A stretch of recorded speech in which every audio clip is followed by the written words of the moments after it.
तो चलिए बिना किसी देरी के सीधे इस महाकाव्य की गहराई में उतरते हैं। आज का हमारा ये विश्लेषण एक ऐसे ऐतिहासिक टकराव पर केंद्रित है जो सिर्फ हथियारों का नहीं, बल्कि विचारधाराओं का, असीमित शक्ति का और अटूट भक्ति का एक महासंग्राम है। हम बात कर रहे हैं लंका के इतिहास के उस सबसे भयंकर तूफान की, जब महाबली हनुमान और रावण के सबसे शक्तिशाली पुत्र इंद्रजीत का आमना सामना हुआ था। सच मानिए, ये कोई साधारण युद्ध नहीं था। ये वो पल था जब लंका का गुरूर पहली बार सच में डगमगा गया था। इस प्रस्तुति की शुरुआत करते हैं सीधे लंकापति रावण के दरबार से। जरा उस माहौल की कल्पना कीजिए। वहां केवल क्रोध नहीं है, बल्कि एक बहुत ही गहरा, सुन्न कर देने वाला अविश्वास गूंज रहा है। रावण की मानसिक स्थिति इस वक्त पूरी तरह से हिली हुई है। उसके अपने पुत्र अक्षय कुमार का वध हो चुका है। रावण, जो खुद को तीनों लोकों का स्वामी मानता है, इस बात को पचा ही नहीं पा रहा कि एक अकेले वानर ने उसकी उस अजेय लंका की नींव हिला दी है। यह सिर्फ एक पिता का दुख नहीं है, ये एक तानाशाह के उस विशाल अहंकार के टूटने की पहली दरार है। और ठीक इसी उबलते हुए माहौल के बीच राज्यसभा में एंट्री होती है बादलों के राजा की। इंद्रजीत का ये परिचय सबसे ज्यादा दिलचस्प है। ये वो योद्धा है जिसने स्वर्ग के राजा देवराज इंद्र तक को बंदी बना लिया था। इंद्रजीत के स्वभाव में एक बहुत ही डरावनी सी शांति है।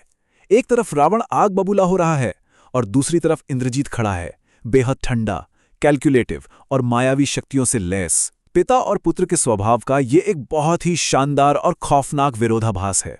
अब इंद्रजीत के इन शब्दों पर गौर कीजिए। ये बहुत ही बेहतरीन तरीके से दिखाता है कि उसका कॉन्फिडेंस किस लेवल का था। शोक मनाने के बजाय वो तुरंत, बिना एक पल गंवाए, प्रतिशोध की ओर बढ़ता है।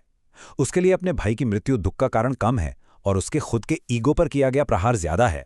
इस कथन में जो क्रूरता और जो एक अटल आत्मविश्वास है ना, वो किसी भी सामान्य योद्धा के रोंगटे खड़े कर देने के लिए काफी है। यहां पर रणनीति में एक बहुत ही खौफनाक बदलाव आता है। रावण अब केवल उस वानर की तुरंत मृत्यु नहीं चाहता, बिल्कुल नहीं। रावण चाहता है कि वो तड़पे। वो चाहता है कि हनुमान को बंदी बनाकर उसके सामने लाया जाए, ताकि वो यातनाओं का पूरा तमाशा देख सके। और यही वो आदेश है जो आगे चलकर पूरे युद्ध की दिशा तय करने वाला है। तो अब हम बढ़ते हैं अपने पहले मुख्य भाग की तरफ, वैचारिक टकराव, यानी अहंकार और धर्मनिष्ठ भक्ति का आमना सामना। लंका के उस काले और घुटन भरे महल से निकलकर अब हम शमशान बन चुकी अशोक वाटिका की रणभूमि में प्रवेश करते हैं। यहां जो युद्ध होने वाला है वो सिर्फ गदा और बाणों का नहीं है। ये एक बहुत गहरा वैचारिक टकराव है।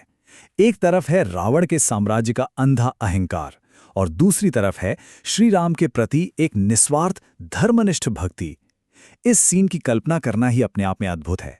चारों ओर महाविनाश है, हजारों राक्षसों के शव पड़े हैं, हर तरफ धुआं उठ रहा है। और इस प्रलय के बिल्कुल बीचों बीच भगवान हनुमान एक टूटे हुए खंबे पर असीम शांति के साथ बैठे हैं।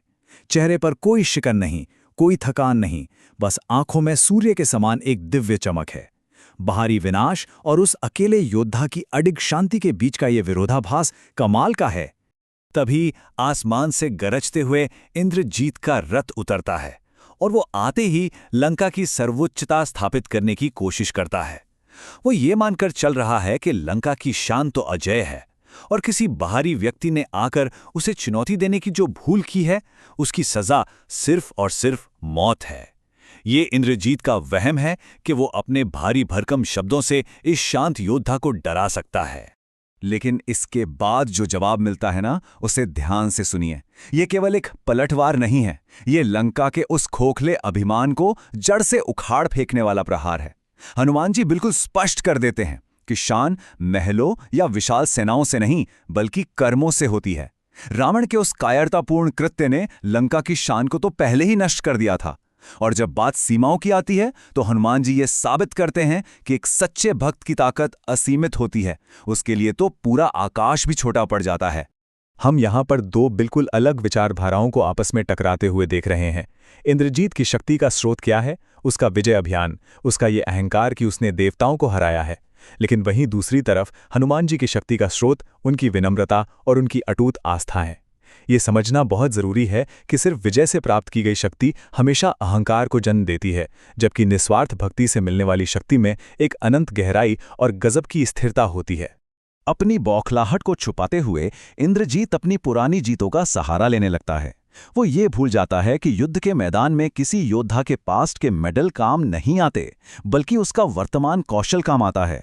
जरा सोचिए, जब कोई योद्धा एक अनजान और असीमित खतरे का सामना कर रहा हो और तब वो अपने ब्रह्मांडीय पदनामों का सहारा लेने लगे, तो ये बिल्कुल साफ हो जाता है कि उसका अपना ईगो ही उसकी सबसे बड़ी कमजोरी बन रहा है।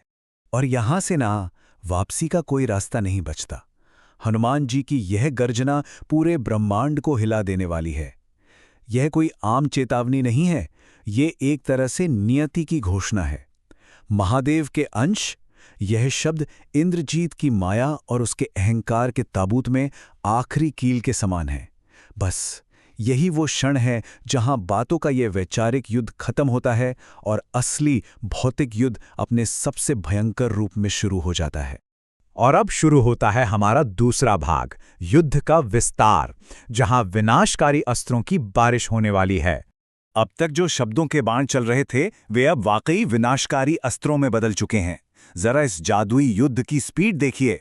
सबसे पहले इंद्रजीत के मंत्रों से हवा में हजारों तैरती हुई तलवारें प्रकट होती हैं। इसके जवाब में हनुमान जी अपनी गदा को इतनी तेजी से घुमाते हैं कि एक विशाल चक्रवात पैदा हो जाता है, जो उन तलवारों को तिनकों की तरह उड़ा देता है। फिर इंद्रजीत एक मायावी बाण छोड़ता है, जो हवा में ही 7 खूंखार नागों में बदल जाता है। हर एक प्रहार पिछले वाले से कहीं अधिक घातक और तिलिस्मी है। इस युद्ध का स्केल अब समझ से बिल्कुल परे हो चुका है। जरा सोचिए, एक तरफ वो अस्त्र हैं जिन्हें पूरे ब्रह्मांड को नष्ट करने के लिए डिजाइन किया गया था, और दूसरी तरफ एक ऐसा महाबली है जिसे किसी भी अस्त्र से भेदा ही नहीं जा सकता। जो अजेय है, उसका सीधा सामना प्रलय से हो रहा है। टेंशन अब बिल्कुल अपने चरम पर पहुंच चुकी है। और तभी अचानक सब कुछ जैसे थम सा जाता है।